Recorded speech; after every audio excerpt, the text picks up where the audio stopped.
Peace and prosperity, good people. Peace and prosperity, good people. Welcome back to the channel. So as you can see, we have this handsome fellow Bandit here. Bandit is a miniature pinscher, and he is here with his housemate brother, Max. They are both miniature pinschers. Now, they are both here for a 4-week basic obedience program, but also along with that basic obedience, specifically for Bandit here, he is also here for an extreme behavior modification program. And the reason why is because Bandit is what I consider a red zone case. And what that means is Bandit is a biter. Bandit has bitten 3 people, okay? 3 people. Now that is very serious. Now, I know most people will look at this dog and be like, oh, he's such a small dog and he's so cute. As you can see, he lays on his back and puts his belly up, which means he trusts me. But I promise you, when we first got Bandit, he was trying to bite me too, right? So I had to develop this relationship with him. I had to develop this trust with him in order to get him to do things like this. Because if dogs don't trust you, they're not going to give you their belly, right? Because that is the most vulnerable part of their body, right? So the fact that he's presenting his belly to me is a good sign, right? Which is now why we can actually move forward with his basic obedience program, because I've developed that trust with him, right?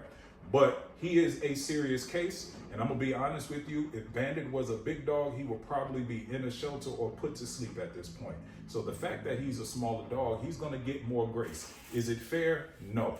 Is it Bandit's fault? No. He can't help how big he is or how small he is, the same way if he was a regular Doberman pinscher, like a big 100-pound Doberman pinscher, that dog couldn't help how big he is. But unfortunately, simply because of his size, people are going to be more intimidated by a bigger dog as opposed to a dog like him. So he's going to get a 4th, 5th, 6th, 7th, 8th chance, whereas opposed to the bigger dog may have only getting 1, maybe 2 chances. But nonetheless, he's here and we're going to work with him, right? Because he can be worked with. Now, again, being that he's doing a behavior modification, the reason why is because Bandit is what I call an extremely neurotic dog, right? And with neuroticism comes, fear, aggression, and a few other things that, we're going to work on while he's here with us. But what we're currently working on and what I want to show you guys today is how to implement the sit command with the dog, right? So most importantly, you must have a dog's attention. You cannot give a dog direction without having his attention, right? So throughout the video, you're going to see me demanding his attention, okay? But the ultimate goal is to show you guys how to implement a sit, right? So let's start by demanding his attention, because as you can see, he's not giving me his attention. So I'm going to do the first step, which is call his name. Bandit. He's not responding. I'm going to give him another chance. Bandit. Okay, now I'm going to take it to the next level, which is some type of verbal cue just to get him to give me his attention, right? So, good boy, yes, good boy, Bandit, yes, that's a good boy, right? Now there's 3 levels, right? Name, and then you use some type of noise. It could be, the noise doesn't matter, right?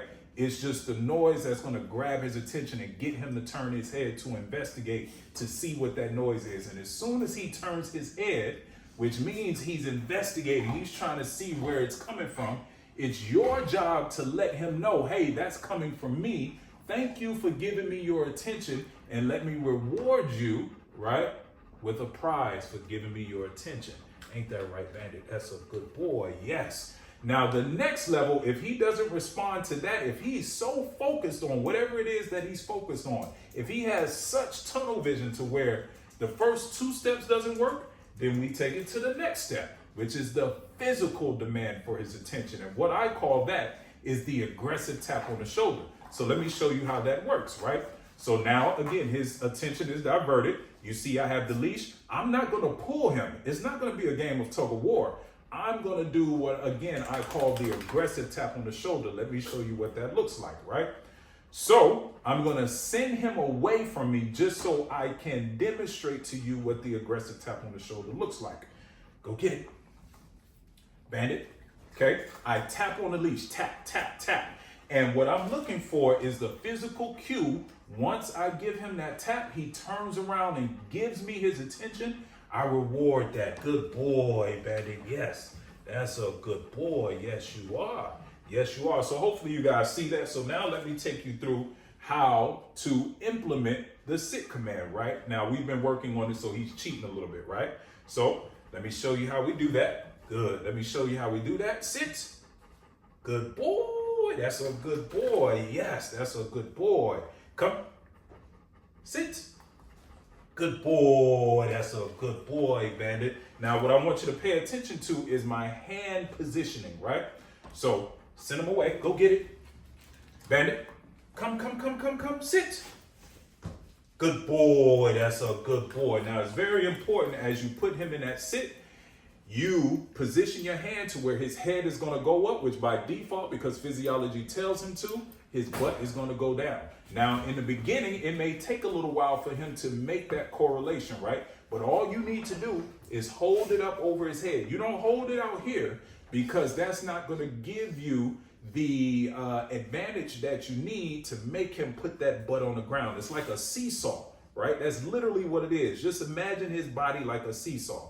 The higher this end goes, the lower this end must go, right? So that's how that works. That's pure physiology. You're using physiology to your advantage, right? So Bandit, good boy. Seesaw, sit.